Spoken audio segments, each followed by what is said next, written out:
You're watching Rebuild Projects. And welcome back to Rebuild Projects. Thanks for joining me back in the shop. We are still working on this helm up here, and when I left you last week, it was with some indecision and some angst because I had no idea what to do with this. But I asked for your guys' comments and your feedback, and I got some really positive, awesome stuff.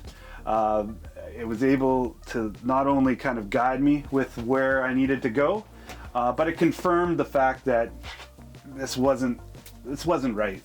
So some of the fun stuff was it said it looked like the new Cybertruck, the Tesla Cybertruck, which I could see that. My favorite of all was that it looked like Dark Helmet from Spaceballs, which I could totally tell. Oh, I can't breathe in here. But yeah, I digress. Any way you look at it, this just was not working for me or for anybody. So that idea is being thrown out the window. Now, the overwhelming comments I got, and some were very specific, but they all said keep it simple. You know, the boat is so unique and has so many interesting things. I don't have to just throw everything at it. So in that vein, I went back to what's really important, and I think keeping all the lines of the boat and the windshield and everything, keeping those simple is where we're gonna go. Now, what I came up with was, ta-da! So it's a much simpler idea and design. I took elements from comments. People suggested to raise the angle, so I definitely listened to them. I took my angle finder, I played around with the different angles, and then eventually the angle that I was suggested from one of the viewers, 70 degrees, ended up being the perfect angle for me. So we've gone with a 70-degree angle, which is going to give a more upright, non-glare, hopefully, to the chart plotter. I kept the 70 degree on this side, but what I did was I took the angle of the windscreen and I just mirrored it at the front of this pod or shroud, and then I left enough space to put a frame in there for the windscreen when we build that, and then I just mirrored that angle up top here, which then kind of everything fell into place. That angle allowed me to then get this kind of nice slope because the angle pitched in, but I still kept the 70 degrees.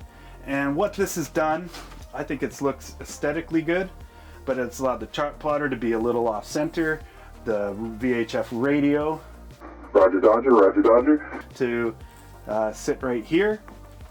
All of the gauges will stay pretty much in the same place, and then our steering components will be right here like normal, but it gives more room on the sides here for switches. Now I'm going to go over all the electronics in a video a week or two from now, but today we need to figure out how we're going to build this mock-up. Now the mock-up itself is pretty easy. I mean, it's 1, 2, 3, 4, 5 sides, and I've always intended to put the front face of this whole dash in black acrylic.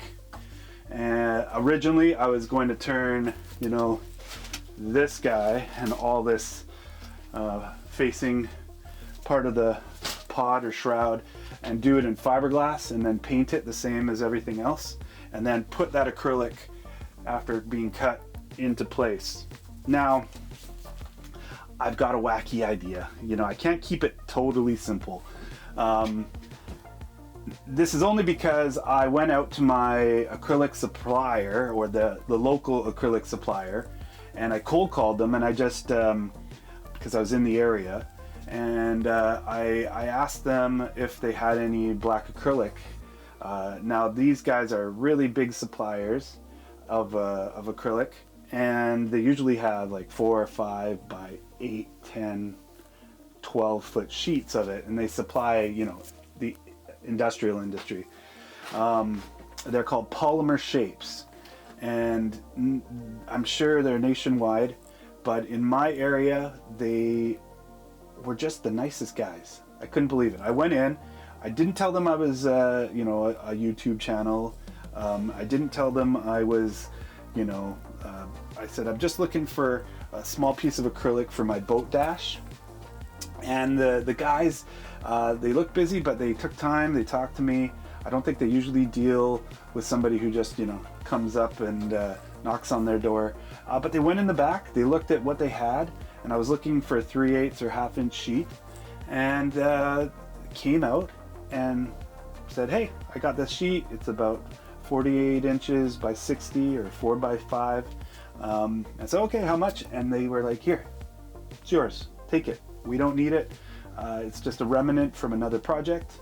And I could not have been, I don't get a lot of stuff given to me. So it was so nice of them to do that. Then I told them, hey, yeah, guys, you know what? I have a YouTube channel and I'm doing this on my boat, and this is gonna be awesome, because I figure after pricing out some other places, it was gonna be about a $300 to $400 piece of acrylic. But now it's even a bigger piece than I could have afforded. Well, now what that means to this project is I'm going to take this mock-up, this template, and I'm going to cut it down the side here and unfold it. And I know that this is going to fit the 4 by 5 foot piece of acrylic. I'm going to cut that out, this shape out of that, and I am going to get wacky. We're going to get really crazy and fun. Now, I always intended to bend this front part of the acrylic to the same shape as the fiberglass beneath it. So we're still going to do that with like a heat gun. But for these bends here, I'm going to try to make this whole thing out of that one piece of acrylic. I've been looking at DIY solutions for like an acrylic bending machine, and there's some pretty fun and cool other YouTubers out there who have made smaller acrylic benders to make boxes and stuff. But we're going to try to make one that's about 3 feet wide, and we're going to bend this up. We're going to have to take into consideration tolerances to keep it nice and tight. But if we can make 1, 2, 3, 4 nice crisp bends, and then I can use some super glue and glue all these joints together and then go inside and then reinforce that, I think we can make one really stealthy gloss black acrylic dash. So from the shop to here, I've taken the mock-up and I'm just cutting down these 2 front seams to reveal what I'm calling a template. So it's just our cardboard template of what we want to cut out on the black acrylic. I will take it. I'm going to take the black acrylic next. We're going to try to trace this all out in one piece. And then I'm just going to go outside and cut it with my track saw. I like using a track saw for straight edges and for dust collection, as well as it has a really nice 60 tooth blade on it that cuts acrylic, I find, very well. If I need to do any of the other cutouts later on, I'm going to use a jigsaw with a fine tooth plastic blade that you can buy. But that's the next step. Trace it out, cut it out.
Don't forget to check out our plastic bender build video.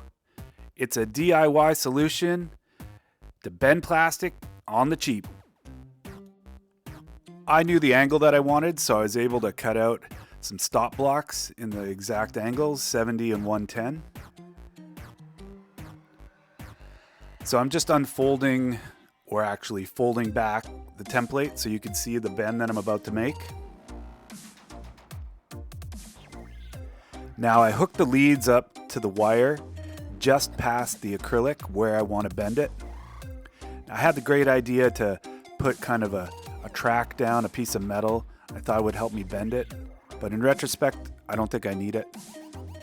These infrared temperature guns are so handy. Not only can they tell you the surface, but if you have a steady hand, you can get the temperature of the wire itself. And they definitely give you a better indication of when to bend. Now here, I was bending maybe a little too soon, probably around 140 or 150 degrees. So I just said, let's let it sit for a second. Now I have my stop blocks ready, and I'm gonna try to bend it here. I decided to turn it off, get rid of the clips, bend it, and then get rid of that little strip. And now I'm going for a 70-degree internal bend and 110 on the outside. So these kind of help me solidify it, and it cools down really quick. So it only takes a few seconds to cool down. On this outer bend, I've decided I'm just going to do it by hand, and I'm going to use my right angle square. Now I'm testing it here, but I think I still went a little too soon. You can kind of tell I'm forcing it a little bit, but eventually it starts to bend exactly the way I want it. And I just hold it there and back it off the element or the wire. And once again, it only takes a few seconds to lock into place. So it's a patience game. It's about being patient for it to wait until it heats up to the right temperature, and then being patient for it to cool down. But I was pretty amazed on how nice these bends ended up being. They were a lot more crisp than I thought, a lot more 90 degree. So I was really happy with that. And that leaves us to the larger of the triangles. I'm going to use my square again as a straight edge, but this time I was patient. I let it heat up, and it was just awesome. It cooled down nicely, but the gap was a lot tighter than the other side. Now the last bend was 140 degrees, so it's a larger angle. I had to rejig it, so I rejigged the wire. I put it on the very edge of the base, and that allowed me to take the acrylic and use gravity to help make this bend a bit easier. So I kept checking to make sure that the temperature was getting close, and I didn't want to force it. I didn't want to crack the seam. So I just gently, slowly let gravity do its job and the heat element do its work. I put some weights on one end. It helped me get a little bit of leverage, but slowly, patiently, I let the wire heat up, and eventually, after using the angle finder, we got it.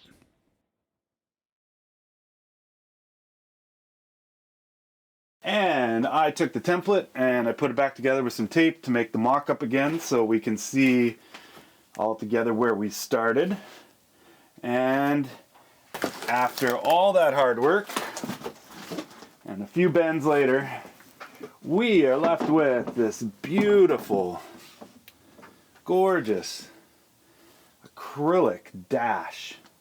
So 1, 2, 3, 4 bends we're at, and the next stage is to bend this front little curve here.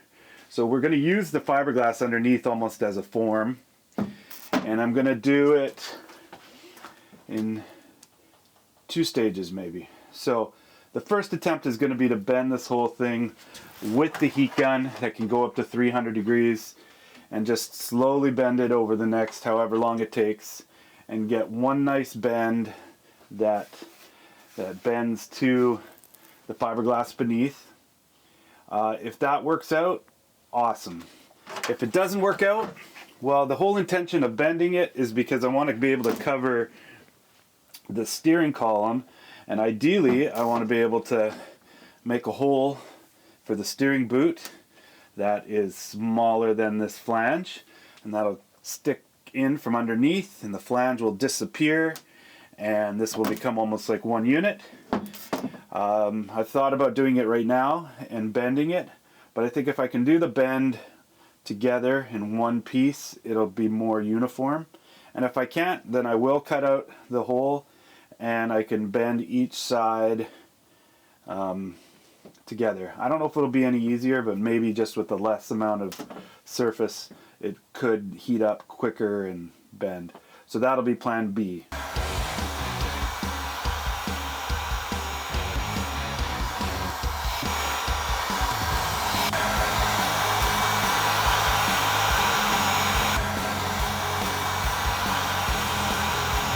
So I'm about 45 minutes into it and I am getting a bend. It's bending a bit. It's bent a little more here. You can see where it was straight before. But by the time I get about 4 or 6 inches into the heating process, it dissipates enough heat from the outside that it's too cool to bend. So plan A is a bit of a failure. Let's go to plan B. We can cut out the hole for the boot. It'll be less for us to bend and heat up. And hopefully it will bend on each side that way.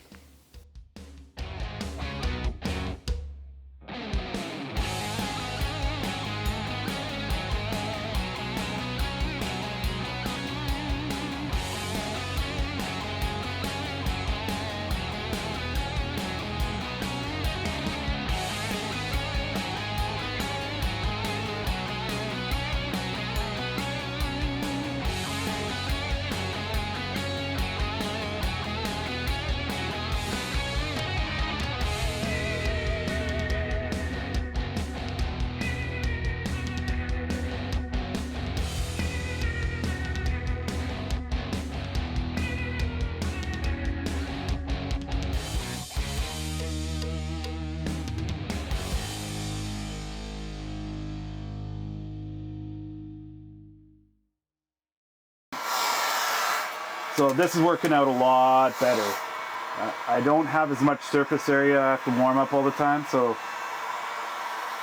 if you can see here, it is bending.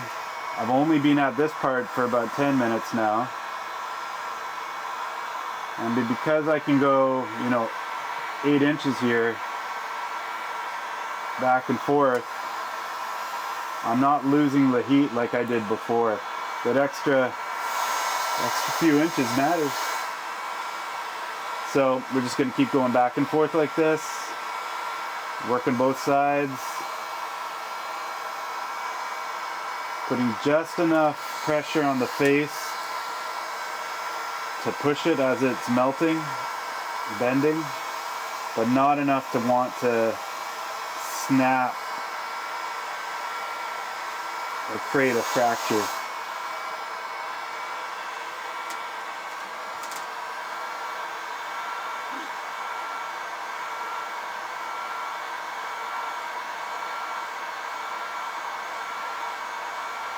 I also find that if I heat it from below for a bit, with no pressure added onto it, the heat can't go anywhere except up into the acrylic. So it's trapping the heat below,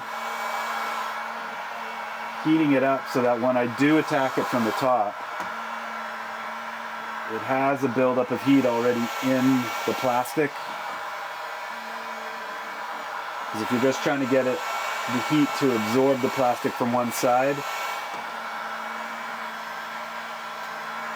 it's not going to work as well.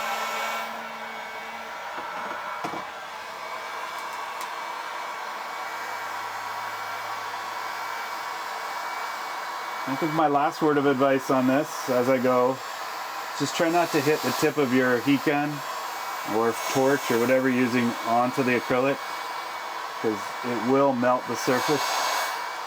So it's kind of a depth perception you're playing with here, depth of trying to get the heat as close as you can to the plexiglass, the acrylic, but not touching it. Look at that. That was the right move. Plan B. Work with a smaller section. Wow, so that was about an hour and a half. I eventually couldn't put enough pressure with my hand, so I had to put some blocking in just to suck it in. And I think that's going to work for us. Now, I'm just getting a little more heat on it, and then I'm going to let it cool down. I'm going to come back in a little bit and take off this bracing and then see what we got. So over the last few hours, I let this cool down. I'm just going to take these little braces off and these front cleat blocks, and then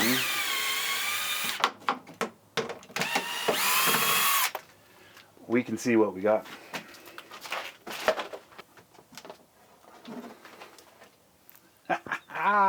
Look at that, eh? That's awesome. So it held its shape to the underlying fiberglass. That was perfect. It has not sprung back, so it's kind of thermoformed to that. It just looks great.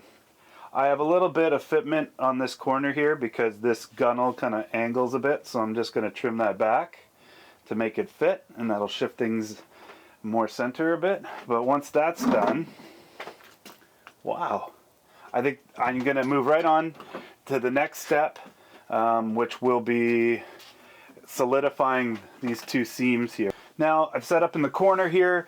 I've taken the dash, I flipped it upside down, and I'm just letting it rest on that form we made, that we made the 140 degree bend on. It's just going to support it enough that it won't flex and possibly crack while I'm working on it. Now I want to put some strength into this corner seam, and we're going to do that by adding just a plastic acrylic backing block. I need to take it and rough up two of its sides. I'm going to use some 60 grit to give it some real teeth, as well as I'm going to rough up the back of this triangular side here and then the front face. I'm going to kind of wash it all down with some acetone after, and then I'll be able to use this black acrylic bonding cement. This is formulated for plastics or acrylics. It's different than regular resin, I'm told, that it chemically bonds these two together. So we're going to mix that up, and we're going to butter this sucker up, put that backing in place, and then we're going to clamp everything down so that it's nicely clamped.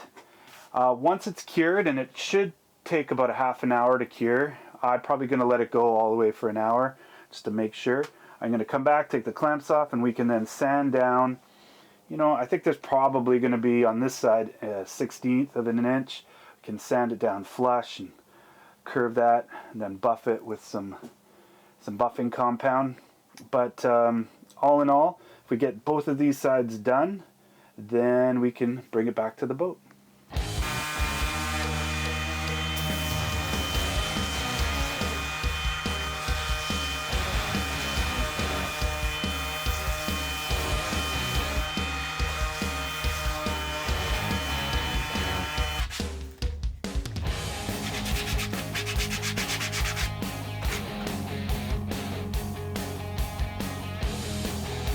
That 60 really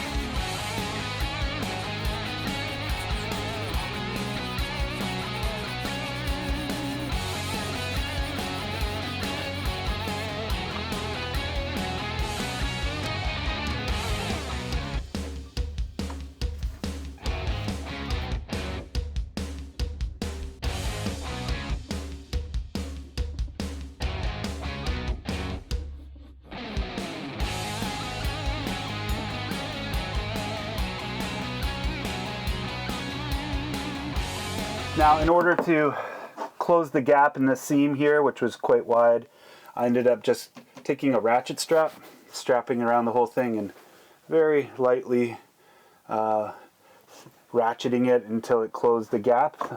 And I think that's going to work out well. And then for the backing blocks, I'm just going to use these clamps to clamp them down lightly as the cement sets.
Go! This is the dash, fully completed.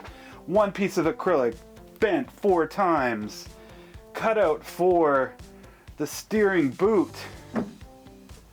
Nicely buffed up edges after I glued them together.